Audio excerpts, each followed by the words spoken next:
Hi, hello, how you doing now? So today I'm just going to be talking about just a little bit of like practical steps on beginners for 2025 stroke 2026 people who want to actually kind of like say kickstart their journey using Flutter, right? So these here are the in no order because it's just going to come from like it's just going to come out the way I'm process when I'm talking just going to be coming out, right? So in no order, right? So I think the first thing you need to do if you really want to start out with your floater is first of all the foundations, right? And then a week or two based on the time you are going to put in, all right? A week or two, and then you'll be actually covering like basic programming concept like variables, and then you will learn about loops and then functions, right?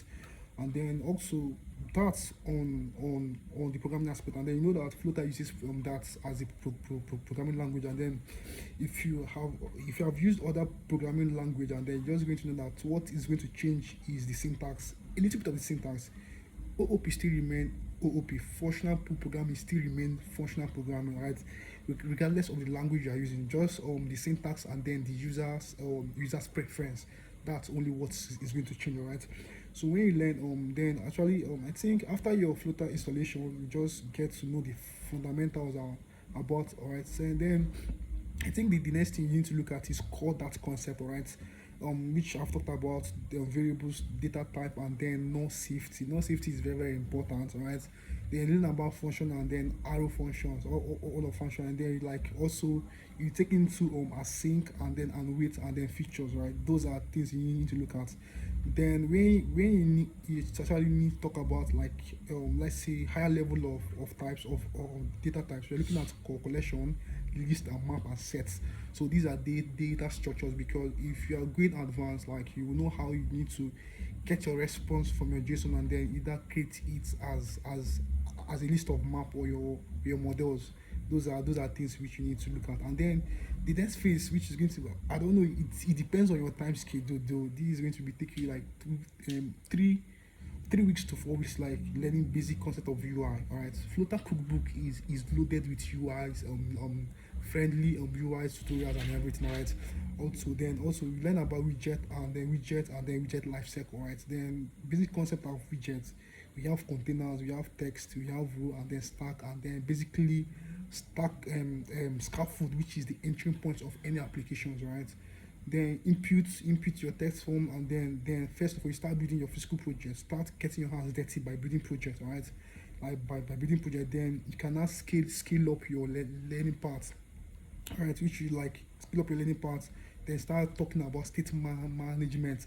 But I would advise, if you're starting with your state management, first of all start with your set state, because when you first of all create your Flutter and project, like Flutter gives you a boilerplate code with set states, using it to manage the state when you click on a button to increment or decrease a counter, right? That uses set state. It doesn't use advanced advanced state management tools like provider, riverpod, or block. Yes, right. So then after that, you learn provider. I'm a fan of provider. I love provider very very well, right? And then there are tutorials out there that can help you learn provider. We have provider documentation, and then I think my boss and then my chief Destiny Ed is actually doing a whole lot of work when it comes to making this journey simple for beginners, right? You can actually look up to his channels and then you get to learn one or two things. I think he has a whole lot of courses either on provider, Firebase, how to structure your code and everything.